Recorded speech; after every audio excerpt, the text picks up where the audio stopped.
Today we will be discussing comparative and functional anatomy of Ice Age characters. We have Kara, Emily, and Victoria. To note, we do have interactive pop-up questions throughout the presentation, so to answer, just pause your video, think about your answer, and then the correct one will be explained. For some background knowledge, anatomy is the study of structures that make up a body. Functional anatomy is the anatomy in relation to its function. So here we have an anatomical comparison of birds and reptiles. On the left we have a Tyrannosaurus rex and on the right a dodo bird. What is noticeable of the limbs, locomotion, and integumentary system between these two organisms? Well, first of all, the limbs are reduced forelimbs with large hind limbs, which leads to their locomotion style of bipedal locomotion. The flightless dodo bird wasn't quite off the ground yet. Integumentary systems, we see feathers versus scales, but if you look closely at the legs of the dodo bird, they are also covered in scaly-like skin. Birds evolved from reptiles? Well, the discovery that birds evolved from small carnivorous reptilic dinosaurs of the late Jurassic period was made possible by the recently discovered fossil of the first known bird, Archaeopteryx. Archaeopteryx had feathers, teeth, a long bony tail, and unfused bones. Given that modern-day birds have fused bones and no teeth or tailbone, this fossil is now coined as the intermediate species between reptiles and birds. Based on their shared features and closeness in evolutionary time as the existence of Archaeopteryx, scientists reasoned that perhaps the bipedal carnivorous dinosaurs called theropods were the ancestors of birds. Theropods weren't trying to fly away and be birds in any sense.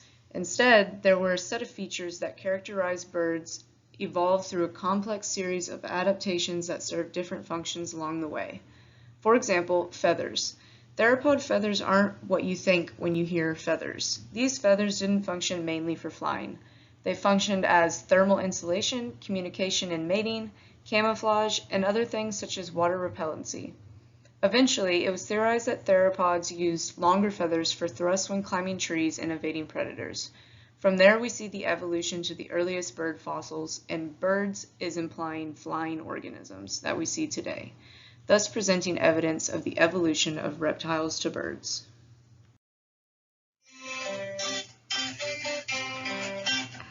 All right, folks, welcome to your first Ice Age Characters Pop Quiz. Based on the anatomy of these two organisms, do they have the same or similar diets? Well, if you're thinking yes, you are incorrect. On the left, we have a Moeritherium, which was like a small hippopotamus that probably spent its time half submerged in swamps, eating soft, semi-aquatic vegetation. Its extended upper lip that looks a lot like an elephant trunk was used in a similar fashion of an elephant trunk, for stripping vegetation and placing it in its mouth. On the right, we have an aardvark. The nocturnal animals use their long noses and keen sense of smell to sniff out ants and termites. Aardvarks use their thick claws to dig and their long anteater-like tongues covered in sticky saliva to lap up any bugs they find. Functional and anatomical comparison of tusks. For Manny and Diego here, what about them is similar? They both have tusks. How do their tusks differ functionally and anatomically? Are mammoth tusks teeth? Manny is a mammoth and Diego is a saber-toothed tiger. Did you know that Manny's tusks are teeth just like Diego's? In a mammoth, their tusks are actually connected to their upper jaw, which is part of their skull.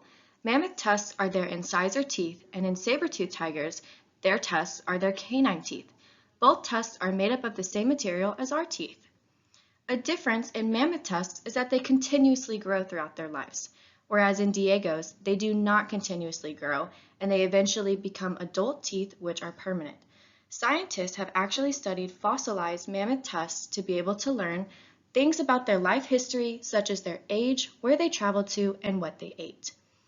Manny's tusks were actually up to 15 feet long, and Diego's tusks were about 7 to 8 inches long, which is crazy huge for teeth. Lastly, we will talk about function. What do you think each of their tusks are used for? Manny's tusks during the Ice Age were primarily used for digging in the ground for food and fighting one another for either territory or mating purposes. Diego's tusks were primarily used for hunting. Their teeth were super sharp and strong to be able to tear apart flesh. However, their jaws were not strong enough to bite through bone. So some similarities between their function is the use for protection, and they are both used for food, but in different ways, since Manny is a herbivore and Diego is a carnivore.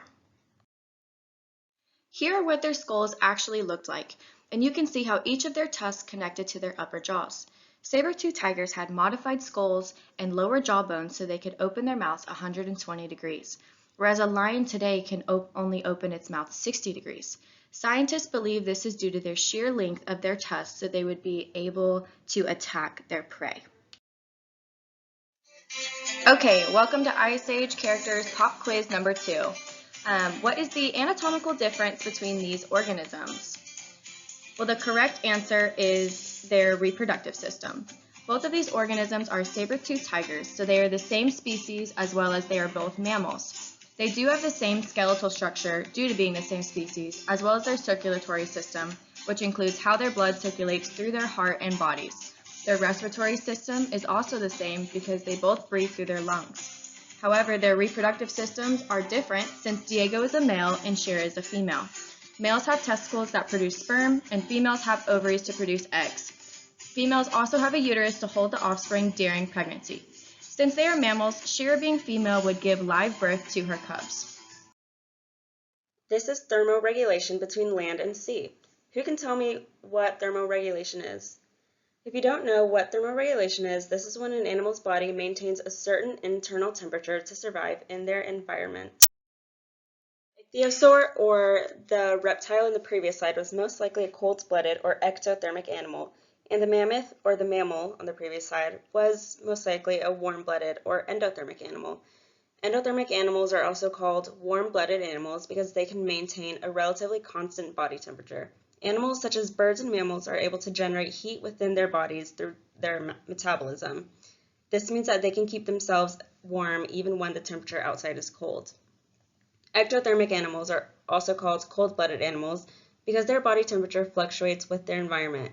Other animals, such as reptiles and amphibians, cannot generate heat within their bodies in the same way that endothermic animals can. Instead, they need to rely on external sources of heat, like the sun or warm rocks, to help them warm up when they are too cold. Endothermic animals and ectothermic animals use their circulatory system to help them regulate their body temperatures in different ways. The circulatory system is a system that carries blood, nutrients, and oxygen throughout the body. All right, Ice Age Characters Pop Quiz question number 3. Which one of these do you think is carnivorous and which one do you think is herbivorous? Pick 2. If you picked A and C, you are correct. Sid, being a sloth, eats plants and flowers, which makes him an herbivore, and the dinosaur only eats meat, which makes it a carnivore.